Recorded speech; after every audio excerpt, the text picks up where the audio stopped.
जा अजय राय, चला जा बॉर्डर के उस पार पाकिस्तान में, जाके नींबू मिर्ची टांग ले, क्योंकि भारत के अंदर सपोलों का और बॉर्डर के उस पार बैठे पाकिस्तानी सांपों का शिकार करना शुरू कर दिया है। जा अजय राय जा। एक प्रकार से ठगी, आतंकवाद आर्थिक रूप से इन परिवारों के साथ किया गया, उनके घरों को उजड़ने दिया गया, मांगे सिंदूर से खाली कर दी गई। असहाय इस सिस्टम से उम्मीद लगाए बैठे परिवारों को खत्म होने दिया गया। सहारा के पास लाखों करोड़ की प्रॉपर्टी होने के बावजूद भी कुछ लाख करोड़ रुपए अपने निवेशकों को नहीं दिया गया। मैं देश के प्रधानमंत्री नरेंद्र मोदी जी से, देश के गृह मंत्री और सहकारिता मंत्री अमित शाह जी से कहूंगा कि एक स्ट्राइक सहारा के ऊपर बनता है। सबसे पहले तो मैं ये कहूंगा कि पाकिस्तान के झंडे पर मैं थूकना पसंद नहीं करूंगा, क्योंकि उस समय मेरे थूक की शर्मनाक बेइज्जती होगी कि पाकिस्तान के झंडे को मेरा थूक जाके स्पर्श करेगा, उस लायक भी वो नहीं है। ऐसे क्रूर मजहबी सन की देश के अंदर बैठे गद्दारों को पहचानने की जरूरत है।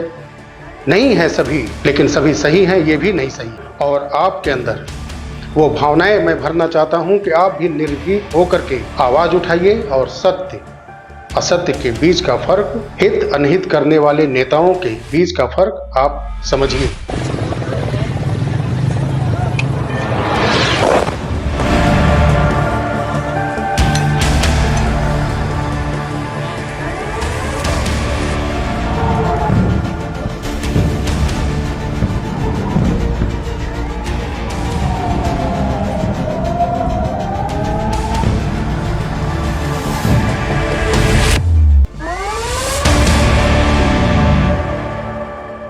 जय हिंद दोस्तों। आज लगभग 15 दिनों के बाद पहलगाम के अंदर जो एक नरसंहार किया गया था निर्दोष भारतीयों का, उसका बदला भारतीय सेना ने लिया है, और जो कि काफी दिनों तक याद रखेगा पाकिस्तान।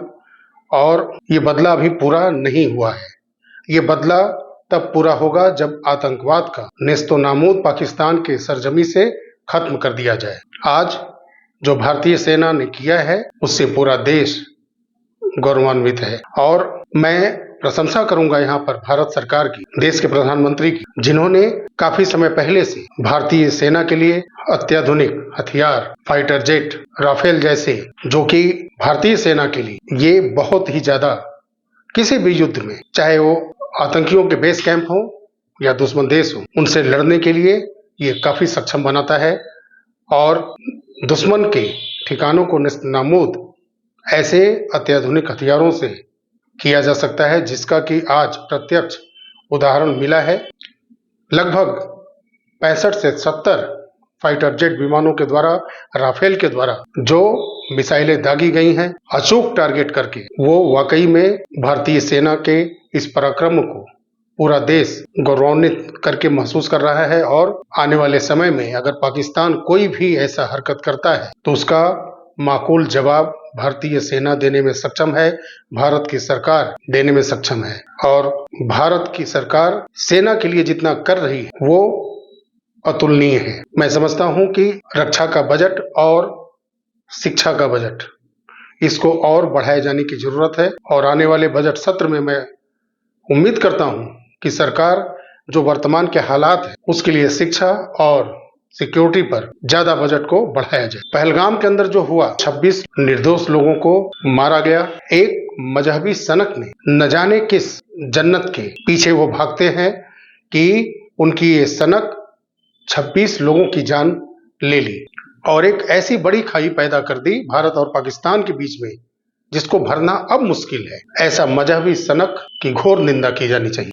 और उसको सपोर्ट करने वाले जो भारत के अंदर है, सरहद के पार तो होना स्वाभाविक है, लेकिन जो अपने देश के अंदर किसी न किसी रूप में पल बढ़ रहे हैं, वर्षों से पल बढ़ रहे हैं, देश की आजादी से लेकर अब तक, ऐसे सांपों को, उनके सपोलों को कुचलना घर के अंदर भी जरूरी है। सरहद के पार जो सांप बैठे हैं उनका फन कुचलने के साथ साथ घर के अंदर के भी इन सपोलों को खत्म करना जरूरी है। बिना इनको खत्म किए हम आतंकवाद से पीछा छुड़ा ही नहीं सकते, क्योंकि आतंकवादियों को पनाह यहाँ पर मिलता है। हमारे देश के अंदर, कश्मीर, जम्मू के अंदर और देश के कई राज्य के अंदर इनको पनाह मिलता है।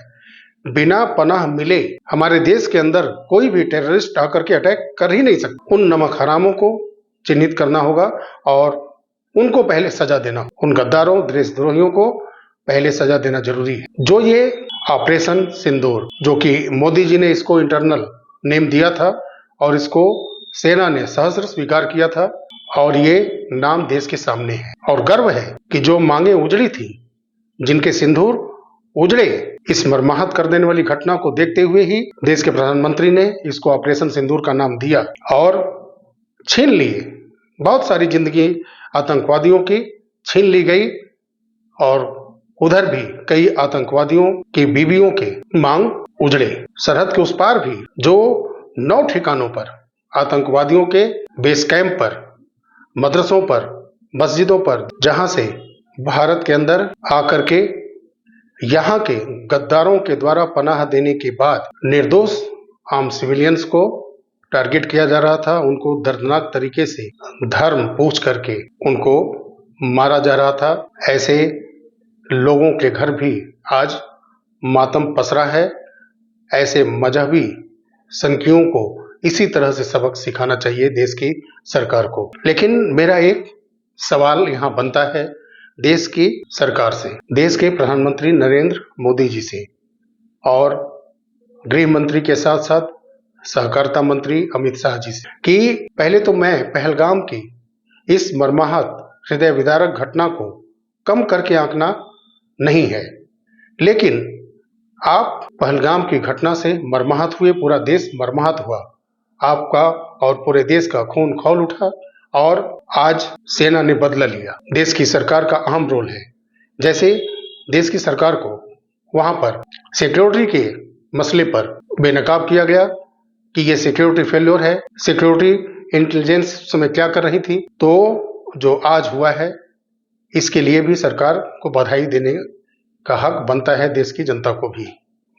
लेकिन मेरा ये कहना है कि जब आपका खून खौल उठा और आपने बदला आज लिया, अभी ये युद्ध का रूप लेगा या ये कितना लंबा चलेगा, इस पर कोई टिप्पणी करना ठीक नहीं है। लेकिन मेरा एक उदाहरण है कि जब आप इन आतंकवादी घटनाओं पर इतना बड़ा डिसीजन लिए हैं, सरहद पार आतंकवादियों के बेस कैंप पर हमला कर रहे हैं, तो जो देश के अंदर 13 करोड़ से ज्यादा आम सहारा निवेशक हैं और उनमें से ही न जाने कितने मांगों के सिंदूर उजड़ गए और ये आर्थिक आतंकवाद, धोखेबाजी, ठगी सहारा ने किया और सहारा को इसी देश की संवैधानिक संस्थाओं ने मदद की, सरकारों ने मदद की। तो ये जो लगभग 15-16 साल पहले से पैसा जमा करा के एक प्रकार से ठगी, आतंकवाद आर्थिक रूप से इन परिवारों के साथ किया गया, उनके घरों को उजड़ने दिया गया, मांगे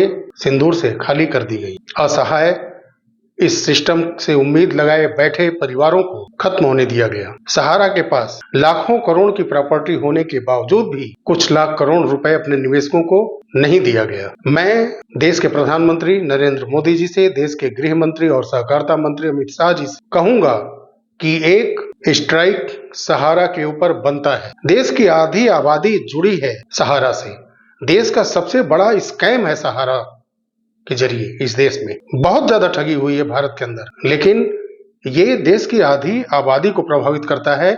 इस पर आप लोग कब स्ट्राइक करेंगे, कब निष्पक्षता से आप सहारा के ऊपर कार्रवाई करके जो करोड़ों लोग आशा भरी निगाह से अपनी सरकार की तरफ इसी तरह से देखते हैं जैसे कि 15 दिन पहले पहलगाम के अंदर ये घटना हुई, उसके जवाब में सरकार ने आज बहुत कुछ कर दिखाया। क्या देश की आधी आबादी के लिए देश की सरकार, देश के प्रधानमंत्री और सहकारिता और गृह मंत्री कुछ ऐसा ही सहारा के साथ करेंगे? देश की राजनीतिक पार्टियां वोट के लिए बहुत कुछ करती हैं। वोट के लिए आप खजाने खोल देते हैं सरकार की तरफ, लुभावने वादे, लुभावने प्लान, ये सारी चीजें लागू किए जाते हैं देश की जनता के। तो क्या देश के अंदर जो सहारा की संपत्तियां हैं, आप इसको नीलामी करके देश के तमाम जो उजड़े हुए परिवार हैं उनके चेहरे पर हंसी नहीं ला सकते? क्या उनको सुनहरे सपने देखने की आजादी नहीं है? उनके मांग के उजड़े हुए सिंदूर सरकार को नहीं दिखते? क्यों ना आप इसी तरह से कड़ी कार्रवाई करें, क्योंकि इससे आपका वोट बैंक बनेगा। मैं स्पष्ट कह रहा हूं कि राजनीतिक दल जितने भी हैं, चाहे वो नेशनल लेवल के हों चाहे वो रीजनल लेवल के हों, उनका पहला उद्देश्य किसी न किसी तरीके से अपने वोट बैंक को बचा करके रखना है। तो आप क्यों ऐसा सोचते हैं? देश की आधी आबादी आपके साथ है, उसमें से अगर 25% भी सहारा का पेमेंट अगर आपने शुरू किया और ईमानदारी से निष्पक्षता से शुरू किया, तो ये कहां जाएंगे? जिसके घर में आप खुशियां पहुंचाएंगे वो कहीं नहीं जाएंगे। वो उस सरकार को चुनेंगे जो कि देश की आन बान शान के लिए हमेशा खड़ा रहता है, हमेशा पलटवार करता है आतंकवादियों के ऊपर। ऐसे ही देश के अंदर जो एक प्रकार से आर्थिक आतंकवाद कर चुके हैं, उनके ऊपर कड़ा प्रहार भारत की सरकार को करना जरूरी है, और इससे आपका वोट बैंक बढ़ेगा ना कि घटेगा। पता नहीं क्यों आप सहारा को संरक्षण दिए हुए, क्या मिलने वाला है उससे? आपसे लगभग 30 से 40 करोड़ या कहीं उससे ज्यादा लोग नाराज हैं, जिनका सहारा में, पीएसीएल में, चाहे वो शारदा चिट फंड हो या तमाम ऐसी स्टेट लेवल पर चिट फंड कंपनियां आ रही हैं, कुछ महीने वर्ष में ठगी करके भाग रही हैं, उस पर नकेल कसने की जरूरत है आपको। और जो पकड़ा गया है, जिसके फंड सेबी के खाते में जमा है, उनकी प्रॉपर्टियां देश के अंदर लाखों करोड़ की पड़ी हैं, इसको नीलाम करके आप देश के आधी आबादी को खुशियां दें, ये आपके साथ जुड़ेंगे। क्योंकि मैं खुल के बोलता हूं कि राजनीतिक दल जहां वोट उनका फिक्स न हो, वहां पर वो देखने तक नहीं जाती। चाहे वो धर्म के नाम पर वोट लिया जाता हो, मजहब के नाम पर वोट लिया जाता हो, चाहे जाति के नाम पर वोट लिया जाता हो, लेकिन पहला प्रेफरेंस उनका वोट को लेकर के ही सरकारी खजाने खोलना और तमाम उनको लोक लुभावने प्लान देना, योजनाएं तैयार करना। तो इससे बड़ा आपके लिए क्या प्लान है, क्या योजना है? कितने करोड़ लोगों को आप खुशियां भी देंगे और कहीं न कहीं उसमें से 50-60% वोट तो आपको मिलेगा ही। कुछ लोग जाति के नाम पर, धर्म के नाम पर, मजहब के नाम पर वोट नहीं देंगे। आप कुछ भी कर लीजिए। आपने 4 करोड़ से ज्यादा शौचालय, किसान सम्मान निधि दी, करोड़ों आवास दिए, लेकिन बदले में आपको क्या मिला? आपने वो चीज सेकुलर तरीके से दी, उसमें ना आपने धर्म देखा, ना पंथ देखा, ना मजहब देखा, ना जाति देखी, लेकिन उसमें भी आपको सभी लोगों ने वोट नहीं दिया। उसी तरह से सहारा का आप पूरा पैसा दिला देंगे, फिर भी सहारा के सभी लोगों का वोट नहीं मिलेगा, ये भी कंफर्म है। लेकिन जिस तरह से आप 140 करोड़ की सुरक्षा के लिए जिनको आतंकवाद डसता जा रहा है और हमारे बीच खुशियां मनाते रहे कुछ दिन पहले तक लोग, आज इस दुनिया से चले गए, इस क्रूर कट्टरवाद आतंकवाद की भेंट चढ़ गए।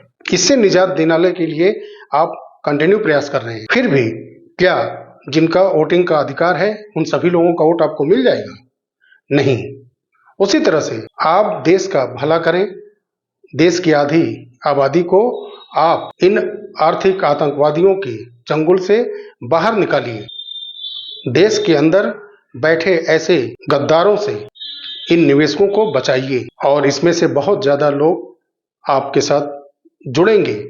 पैसा नहीं पा रहे हैं, फिर भी बहुत सारी आपके प्लान हैं, योजनाएं हैं जिससे आपके साथ लोग जुड़े हैं। मेरी इस वीडियो के माध्यम से यही अपील है देश की सरकार से कि आप सहारा को प्रमुख मुद्दा बनाइए और इसको वोट बैंक का भी मुद्दा बना लीजिए। सिर्फ कई राज्यों में चुनाव या फिर 5वें साल केंद्र के अंदर आते समय चुनाव के पास में जाकर के सहारा के कुछ पेमेंट न करके आप इसका निस्तारण कीजिए और सबका पेमेंट क्लियर कराइए। जहां गलतियां हो उसको सुधरवाइए और उसको सुधार करके सबका पेमेंट करवाइए। आप सब कुछ कर सकते हैं। आप इतना बड़ा रिस्क लेकर के दूसरे देश में आतंकवादियों के बेस कैंप पर सीधा हमला करके आप सीधा युद्ध की तरफ जा सकते हैं, इस देश को युद्ध की तरफ ले जा सकते हैं। तो देश के अंदर इस आर्थिक आतंकवाद की पराकाष्ठा पार कर चुके कंपनियों को कैसे आप कंट्रोल नहीं कर सकते? आप इनको कंट्रोल करिए। आपका भारत के अंदर आपकी पार्टी का साख भी बढ़ेगा, आपकी वोट बैंक भी बढ़ेगी। देश आपके साथ था, है और आगे भी रहेगा। आगे सतर्क रहने की जरूरत है सेना को भी और सरकार को भी कि किसी के छल में ना आए, क्योंकि देश के अंदर जो दिख रहा है सपोर्ट का माहौल सरकार को, वैसा अंदर से नहीं है। मैं जाते जाते इस वीडियो में ये कहूंगा कि कुछ दिन पहले जब ये पहलगाम की घटना हुई थी तो कुछ लोगों ने पाकिस्तान के झंडे जलाए थे, लेकिन वहां पर कई मुसलमान लोगों ने मिल करके उन लड़कों को पीटा था जिन्होंने पाकिस्तान का झंडा जलाया था। सबसे पहले तो मैं ये कहूंगा कि पाकिस्तान के झंडे पर मैं थूकना पसंद नहीं करूंगा, क्योंकि उस समय मेरे थूक की शर्मनाक बेइज्जती होगी कि पाकिस्तान के झंडे को मेरा थूक जाके स्पर्श करेगा, उस लायक भी वो नहीं है। और इस देश के बैठे अंदर जो मजहबी सन के लोग हैं, उनकी मानसिकता आप देखिए कि पाकिस्तानी झंडे को जलाने पर वो अपने देश के लोगों को मार रहे हैं, जबकि इतना बड़ा मार्मिक, दर्दनाक, दिल दहलाने वाला घटना पहलगाम में घट चुका है, फिर भी यहाँ के सन की जो मजहबी हैं लोग, वो पाकिस्तान का झंडा जलाने पर ऐसा कृत्य करते हैं। तो मैं वीडियो में कुछ देर पहले यही कह रहा था कि देश के अंदर बैठे जितने भी आज हाथ में मोमबत्ती लेके मुस्कुराते हुए उस दिन निकले थे कश्मीर के अंदर, ऐसे क्रूर मजहबी सन की देश के अंदर बैठे गद्दारों को पहचानने की जरूरत है। नहीं है सभी, लेकिन सभी सही हैं, ये भी नहीं सही। समझना, परखना और अपने भावनाओं के, आर्थिक परेशानियों के, रोजगार की परेशानियों के अनुरूप तौलना, चाहे वो राज्य सरकारें हो या केंद्र की सरकार हो, ये पूरे देश की जनता का वाकई काम है। साथियों, वीडियो अच्छा लगा हो तो लाइक करिएगा, शेयर अवश्य करिएगा। चैनल पर अगर आप नए हैं तो चैनल को सब्सक्राइब करिएगा। मैं आपके द्वारा जो हिम्मत मिलता है व्यू जाने का, चैनल को सब्सक्राइब करने का, लाइक करने का, उसी का दम है कि मैं इतना निर्भीक होकर के बोलता हूं और आपके अंदर वो भावनाएं मैं भरना चाहता हूं कि आप भी निर्भीक होकर के आवाज उठाइए और सत्य असत्य के बीच का फर्क, हित अनहित करने वाले नेताओं के बीच का फर्क आप समझिए। मिलते हैं बहुत जल्द अगले वीडियो में, तब तक के लिए नमस्कार। जय हिंद, जय भारत, वंदे मातरम।